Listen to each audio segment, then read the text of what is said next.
नमस्ते प्यारे बच्चों। पिछले दो वीडियो फिजिक्स सीरीज से फिजिक्स पार्ट 1 के आए हुए हैं और आज तीसरा वीडियो जो है वो फिजिक्स पार्ट 2 का आएगा, यानी कि ऑप्टिक्स, किरण, प्रकाश की। ठीक है, सो कॉपी पेन निकाल लीजिए, आइए शुरू करते हैं। फिजिक्स पार्ट 2, ठीक है। ऑप्टिक्स,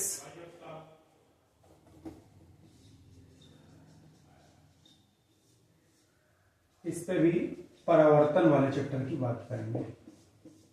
ठीक, तो आज बात करेंगे परावर्तन वाले चैप्टर की, फिजिक्स पार्ट 2 ऑप्टिक्स की।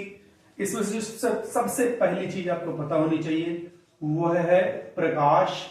प्रकाश की डिफिनीशन मीन्स प्रकाश है क्या।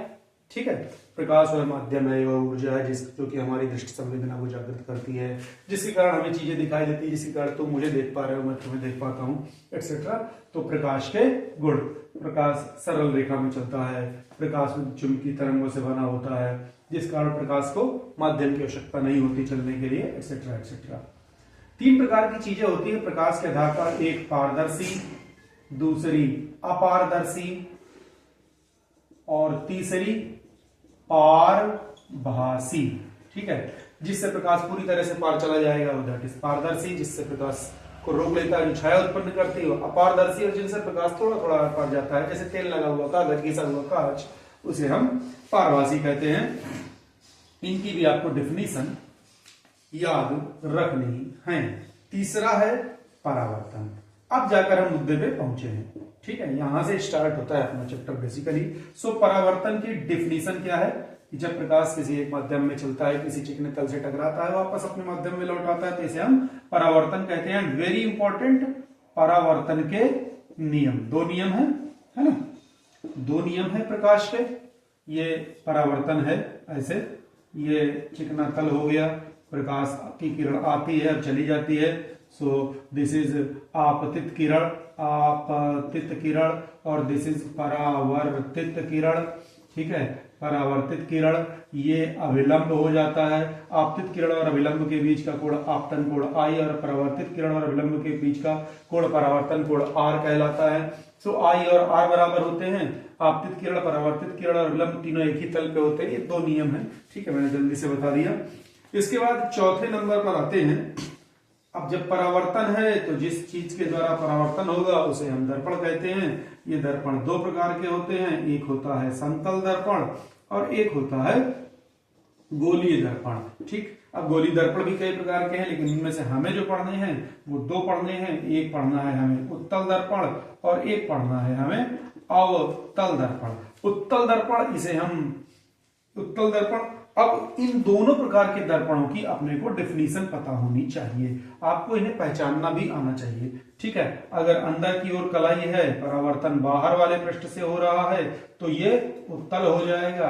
अगर बाहर की ओर कलाई है, परावर्तन अंदर वाले पृष्ठ से हो रहा है, तो ये आपका अवतल दर्पण हो जाएगा। ये आपका अवतल दर्पण हो जाएगा। सो इस तरह से ये हमने कुछ चीजें देखी। आगे देखते हैं इस पर। अब गोलीय दर्पण से संबंधित परिभाषाएं, गोलीय दर्पण से संबंधित परिभाषाएं, संबंधित डेफिनेशंस। जैसे क्या क्या हो सकता है, एक तो फोकस, वक्रता केंद्र, मुख्य अक्ष, फोकस, वक्रता केंद्र, मुख्य अक्ष, दर्पण का ध्रुव। हालांकि सबसे पहले ही पढ़ना चाहिए था अपने को, दर्पण का ध्रुव। जब फोकस पता चल गया है तो फोकस दूरी, फोकस दूरी, और 1-2 चीजें हैं। ठीक, मैं एक चित्र की सहायता से इनको जल्दी से समझा के फिर अगले नंबर पे आता हूं।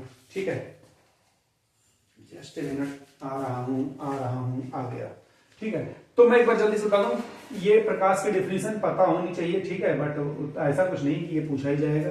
पारदर्शी है, पारदर्शी, पारभासी, ये भी आपको पता होना चाहिए, ठीक है, it is also not so important. परावर्तन की डेफिनेशन, इसके बगैर आपका काम नहीं चलेगा। परावर्तन के नियम इंपॉर्टेंट है, परावर्तन के नियम इंपॉर्टेंट है।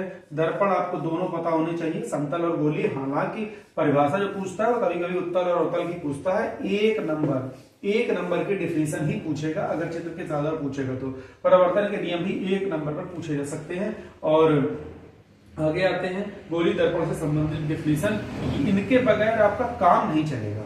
इनकी परिभाषा अलग से पूछता नहीं, पूछेगा भी तो एक नंबर से ऊपर की औकात नहीं है, बट इनके बगैर आपका काम कहीं नहीं चल पाएगा, तो आपको ये पता होना चाहिए। ठीक है, आगे बढ़ू, नोट कर लिया इतना, वेरी गुड, कितने अच्छे बच्चे हो तुम लोग, बिना कहीं नोट कर लेते हो, वाह वाह भाई वाह, वेरी गुड। हाँ, तो मैंने कहा था, मान लीजिए ये एक अवतल दर्पण है, मान लीजिए यह एक अवतल दर्पण है, ये जो पॉइंट होगा इसका दैट इज ध्रुव, ठीक है। इसको जिस गोले से काटा गया होगा उसका केंद्र कैपिटल सी वक्रता केंद्र कहलाता है।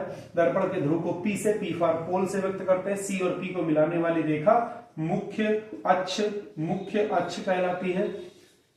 मुख्य अक्ष के समांतर चलने वाली प्रकाश किरण परावर्तन के पश्चात जिस बिंदु से होकर जाती है उसे उसका फोकस बिंदु कहते हैं। फोकस और ध्रुव के बीच की दूरी फोकस दूरी कहलाती है। ठीक है, ठीक है, इसी तरह उत्तल दर्पण के लिए बन जाएगा। चलिए आगे चलते हैं। इसके बाद प्रतिबिंब का बनना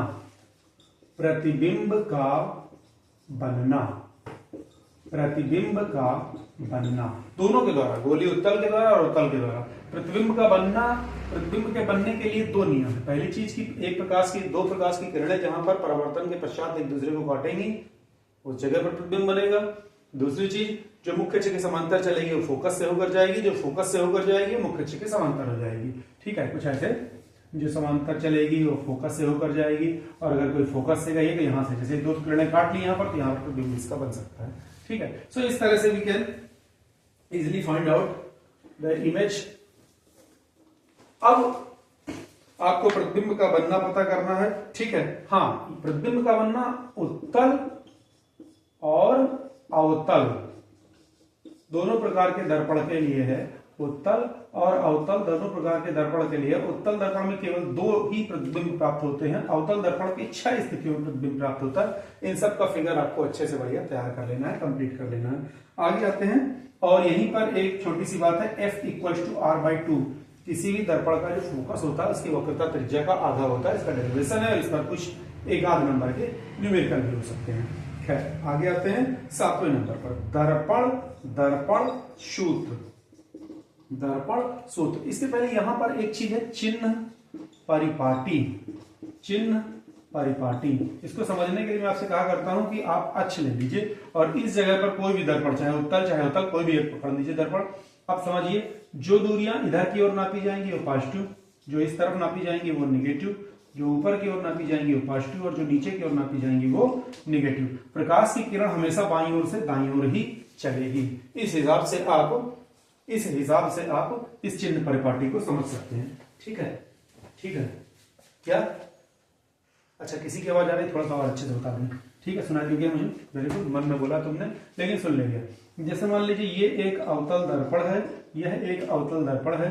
ठीक है, तो प्रकाश जो दूरी ना, मतलब प्रकाश की किरण तो हमेशा ऐसे चलेगी, माने क्या, बाईं ओर से दाईं ओर। अब इसमें आप दूरी इस तरफ नापेंगे, हमेशा दूरी दर्पण के ध्रुव से नापी जाएगी।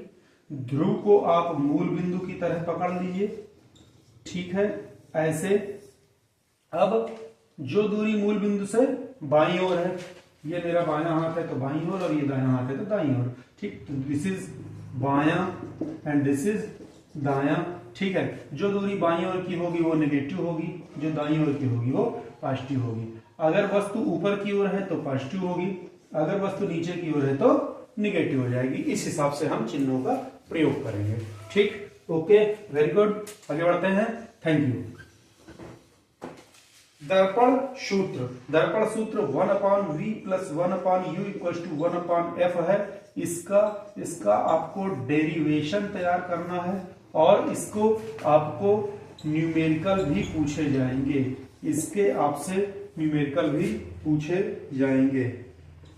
8वां रेखीय आवर्धन। रेखीय आवर्धन m इक्वल्स टू आई अपान ओ होता है, m इक्वल्स टू आई अपान ओ होता है, ये माइनस वी अपान यू के बराबर आता है। एक तो इसकी डिफिनीशन पूछी जाएगी, पूछी जाएगी। इस पर कभी कभी पूछ लेता है दर्पण सूत्र क्या है, बट इसका मेन डेरिवेशन ही पूछता है। इसमें रेखीय आवर्धन पूछ सकता है कि क्या है, प्लस इसका न्यूमेरिकल पूछा जाएगा। तो जैसा कि आपको दिखा कि इस चैप्टर पर 3 ही सूत्र हमने पढ़े हैं, एक F इक्वल्स टू R/2, दूसरा ये आपका दर्पण सूत्र और तीसरा रेखीय आवर्धन। तो इन्हीं तीनों को घुमा फिरा के न्यूमेरिकल्स आते हैं। ठीक है, तो ये इतनी चीजें हैं प्रकाश के परावर्तन पे। अगले चैप्टर पे हम लोग देखेंगे प्रकाश का अपवर्तन। तब तक के लिए पढ़ते रहें। नमस्ते।